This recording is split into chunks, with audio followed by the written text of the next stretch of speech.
Most Missouri fans probably aren't feeling great about the quarterback position, but you know what? That gives them something in common, in my opinion, with most of the rest of the conference this year. So let's talk about that and possible high school free agency later in the program on Locked On Mizzou.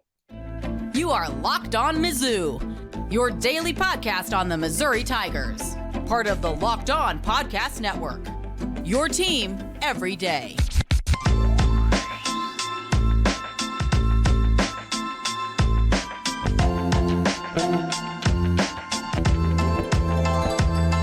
Hail, you true sons and daughters. I'm John Miller, your Mizzou mafioso and the central scrutinizer of Missouri Tigers football and basketball. And today's episode is brought to you by FanDuel Sportsbook, official sportsbook of Locked On. Make every moment more by visiting FanDuel.com/LockedOn today to get started with all your wagering. And after last week's episode, my previous episode on Friday, of course, I talked about new Missouri quarterback commit Aiden Glover for the 2024 class. And I had one person on YouTube reach out to me and say, we don't need another quarterback, ... Now, here's one of my pet peeves, folks, as you may have guessed there, adding ... What exactly is that adding to your point? Excuse me. I'm sorry. It makes me feel like, am I supposed to infer that there's another point there? Or I don't know. Just a little grammar pet peeve of mine. But regardless, the point is I would disagree with the premise.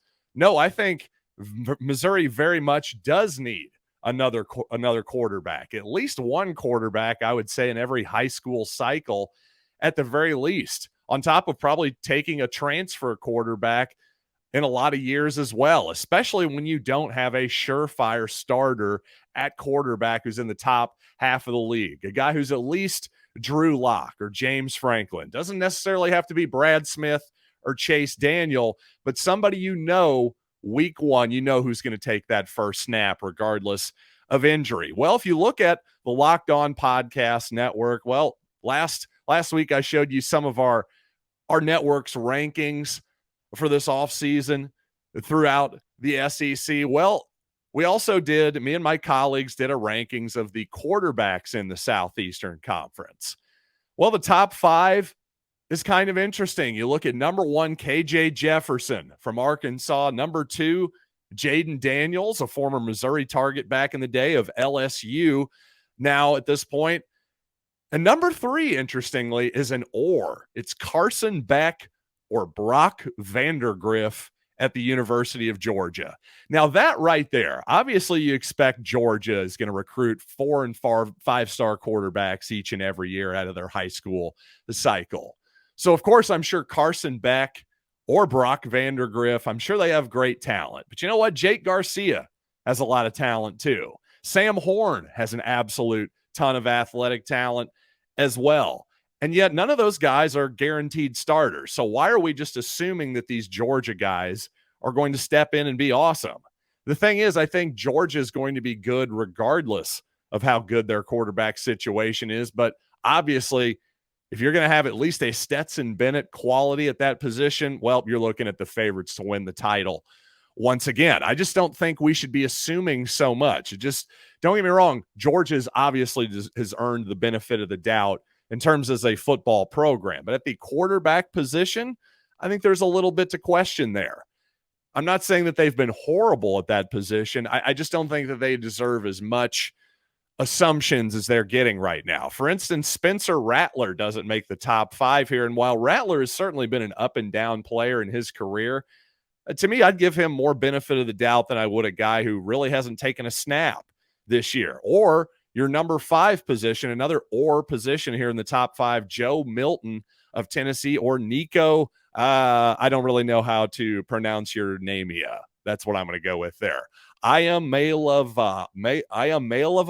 Sure, we'll go with that. But regardless, again, a guy I've never heard of, or Joe Milton, a guy with unbelievable arm talent, one of the strongest arms I've ever seen. He threw a pass in the bowl season just this past December or January. I couldn't believe my eyes how far he threw the ball. And yet I've also seen Joe Milton at Michigan, and he was an inconsistent player at best with Jim Harbaugh.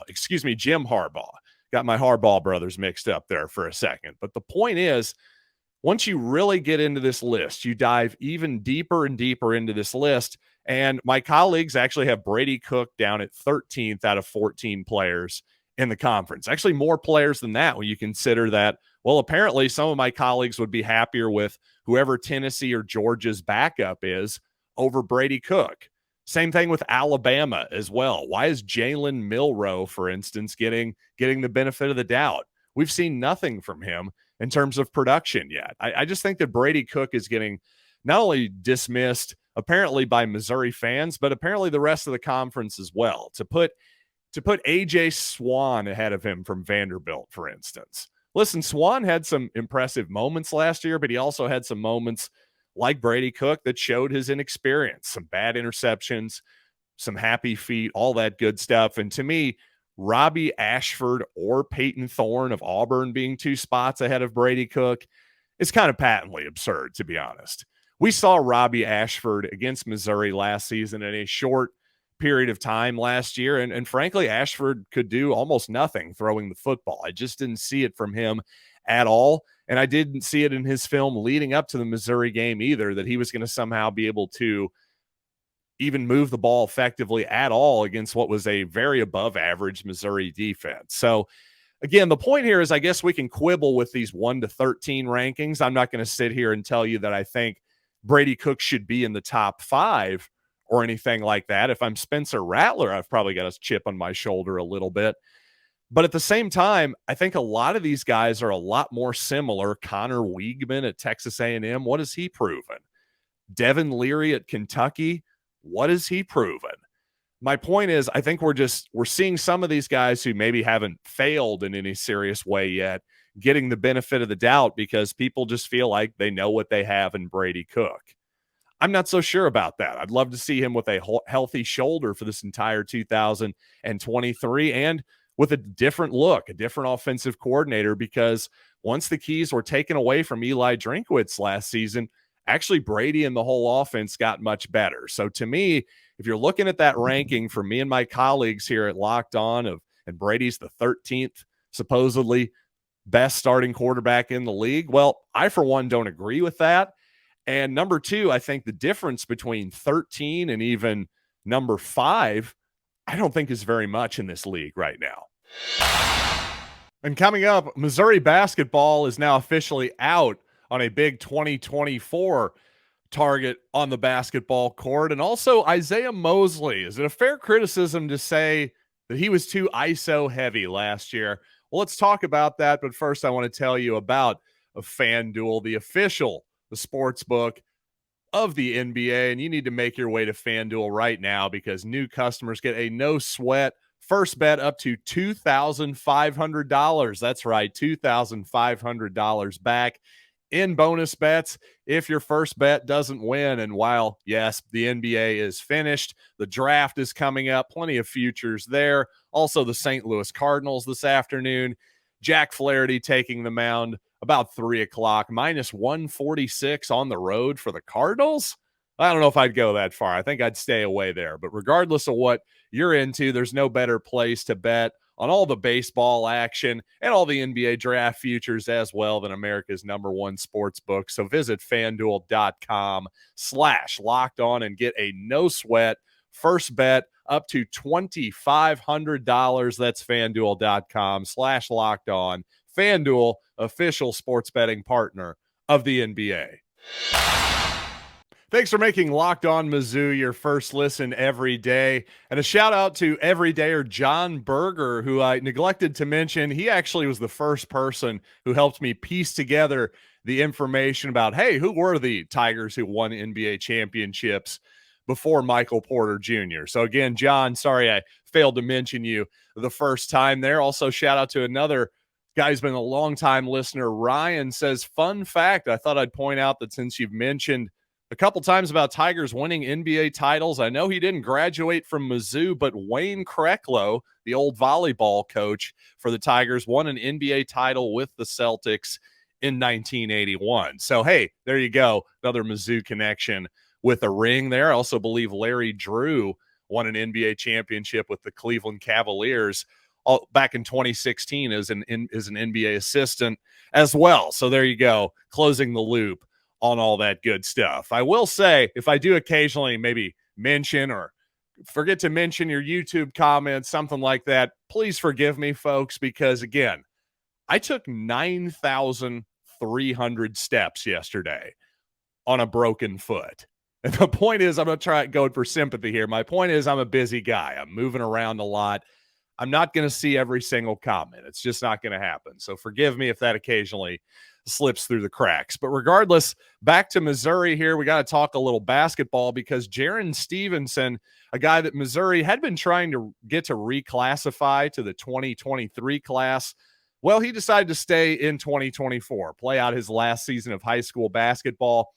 And when that happened, it seemed fairly apparent that Missouri probably wasn't going to get Stephenson. Well, that's all but official at this point. Stephenson put out his top 3 of colleges, and Missouri was not among them. And to some people, well, this is another reason why, gosh darn it, Dennis Gates, his recruiting, it's just not good enough or whatever. And to that, I would just say, look at who Missouri got last season, and look who Missouri is getting this season, this offseason under Dennis Gates. Nothing against the guys from last season who Missouri got, because I loved that team last year. I'm sure you did too. Demoy Hodge, DeAndre Golston, et cetera, et cetera, et cetera. Well, again, all of these guys were transfers from Horizon League type programs, you know, the Missouri Valley in Noah Carter's case, for instance. Well, this past cycle, now Missouri is getting transfers from higher programs, guys like Iowa State transfer Caleb Grill, for instance. You're also getting a higher caliber, or at least a good caliber of high school players in the 3 guys that Missouri is bringing in. So comparatively, while improvement is not always going to just go up in a straight line, of course, and neither is your recruiting, so far I actually think this is a step up from what Dennis Gates did last season. So again, for a guy who clearly knows how to put an offense together, I'm not too worried about this team scoring whatsoever for 23-24. Now, if you're worried about them getting stops, that's fair. Missouri didn't get enough stops last season. They certainly didn't get enough defensive rebounds last season. And there's certainly reason to be worried about that this season, despite Connor Vanover's very large and lanky presence. So if you want to question that, I'm fine with it. But in terms of, oh my God, he's doing a terrible job, he being Dennis Gates is doing a terrible job on the recruiting trail right now, I just think that's misguided. In fact, if you step back and take a wider angle look at the whole thing, in fact, Missouri is recruiting at a higher level than it did last season. So if you keep this trajectory going with another NCAA tournament appearance, at the very least this coming year, I think the next offseason, that trajectory will continue in an upward fashion. And you know what? When it comes to Isaiah Mosley, this may well be the last time I bring him up on this program, because I just can't imagine what more we have to talk about when it comes to Isaiah. But there was an interesting comment. Again, apologies for not writing down this person's handle here. I didn't see a real name, so it didn't exactly stick in my brain. But somebody did say that, hey, maybe Isaiah Mosley was guilty of just too much isolation basketball, and Dennis Gates didn't like that so much. Well, I had to stop a little bit and think, you know what? Is that a fair criticism? Because honestly, one thing that surprised me about Mosley last season, I thought his passing was really, really good, much better than advertised, at least much better than I was expecting. Can't say I watched Mosley play a ton of full games at Missouri State, but regardless, that was one thing. I expected him to be able to score, but his playmaking really popped to me. At the same time, I do think there is some truth to that criticism, that at times when Mosley would get the ball, well, it would stick in his hands a little bit longer than maybe it would other players who would be just moving the ball around the perimeter, cutting, backdoor, all that good stuff. When Missouri's offense was truly clicking last year, it was a beautiful thing to watch. So, but at the end of the day, though, well, I think there's some truth to that. I ultimately think if Mosley would have made it next season, I think he would have found a good balance for the Tigers. And honestly, I just think the idea that he's not here because of basketball reasons, I just can't imagine that that's true. I think it's pretty apparent that Missouri would have liked Isaiah to be back if it were purely for basketball reasons, but for whatever reason, maybe a multitude of reasons, it just wasn't going to be able to happen this season. I don't think Dennis Gates and company wanted another sort of will he or will he not play season from Mosley this coming winter. And coming up, obviously, name, image, and likeness rules and the transfer portal, aka de facto college free agency. Well, they've obviously had enormous effects on those sports at the college level. But my question is, if this is the standard we're setting, how long is it going to be until high school athletes can transfer freely as well? So let's talk about that right after these quick words. Now, of course, one of the big arguments that's been made through this whole transfer portal period, if you will, the people who are all in favor of freedom of movement among college athletes, well, they'll argue that, hey, if you're just a student, if you're just a plain old Missouri student, for instance, well, in the past, you've always been able to just transfer whenever you want, as many times as you want to whatever school will have you. And nobody has a problem with that, right? The student part of that. But as fans, we get protective of our teams and of our favorite players. So that's when it starts to go a little bit, right? I think from the fans' perspective, I can totally understand that. But of course, well, we're here now, aren't we? Regardless of what you think about it, the reality is at least once for sure. And for all intents and purposes, multiple times guys can transfer without real penalty. We just saw Xavier Pinson do it. He transferred from Missouri to LSU and then to New Mexico State last year. He did not sit out in either one of those two off seasons that I just brought up. There was no games being sat out by Xavier Pinson. And again, whether you have a problem with that or not, that's where we are. So my question is, now that we're in a world where name, image, and likeness is apparently, according to the Missouri legislature, some recent laws have been passed there that are going to allow high school athletes to cash in on their name, image, and likeness. Well, here's then my question. Sort of the logical question then follows, in my opinion. Well, what about freedom of movement for high school athletes? Because although it is a little bit different, especially in public schools. Now, in private schools, the ostensibly private schools out there, yeah, you can come and go as you please, I suppose. Transfer, leave whenever you want, and go wherever a school will take you, essentially. But when it comes to athletics, well, it's not that simple, because if you go to MSHA right now, the Missouri State High School Athletics Association, go to their website, go to the Columbia Public Schools website, for instance, well, they'll tell you, if you're going to transfer, if they accept your transfer, by the way, it's not as simple as just saying, hey, I'm at Rockbridge and I want to go to Hickman. Well, I think a lot of times they'll accept that, but it's certainly not a guarantee. Rockbridge isn't necessarily going to let you leave, and Hickman's not necessarily going to accept you, no matter how much your mommy and daddy pay in public property taxes. That's just the way it goes. But on the athlete side of this, whether they accept you or not, let's say you get to go from Rockbridge to Hickman or to Battle or vice versa. These are all public schools in Columbia here, by the way, where you're going to have to sit out for 365 days of varsity athletics. So you can still play JV football or JV hoops or whatever it might be, but clearly there's a lot of competitive balance still being enforced here at the public high school level.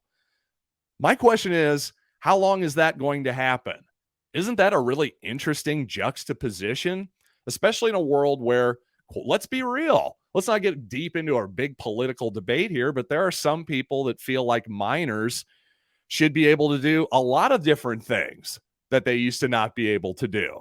You fill in the blanks there yourself, folks. I think you can figure out what issue I'm hinting at here, but I don't want to get into it because that isn't this show. My point is, what is the argument against high school players being able to transfer freely to whatever team they want to and being eligible immediately to play varsity basketball or varsity football? What's the argument other than, well, I'm a Rockbridge guy and I don't want to see our starting quarterback playing for Hickman? Guess what? I'm a Missouri fan and I don't want to see our starting quarterback playing for Arkansas. It's the exact same argument other than, again, well, they're minors and we want to control what they do. Except that's a little tricky too, because not even getting into the thorny political issues of 2023, but even just the issue of their minors. Well, they're not all minors. Some of these people are 18 years old and in the age of consent in Missouri for certain, I don't know, loving acts, let's say, I think is even lower than 18 years old. I'd have to catch on that. I'd have to check on that. But regardless, you can certainly work at 16 years old in this state, earn the minimum wage, pay payroll taxes, all that good stuff. So again, what's the argument that you can't choose to transfer high schools and play for somebody else? If they can pay taxes, I think they should be able to play quarterback for whoever they want. I don't know. That's just me. But hey, I'd be really interested to hear what you all think about this. At the very least, I think something's coming here. Don't you see the track I laid out here? Really, I'd be interested to hear all of your thoughts everywhere on social media at Locked On Mizzou. And of course, really probably the best way to get in touch with me, I always read my emails, lockedonmizzou@gmail.com. So thanks, as always, for listening to this program. Be with you back real soon with all the good stuff here on Locked On Mizzou.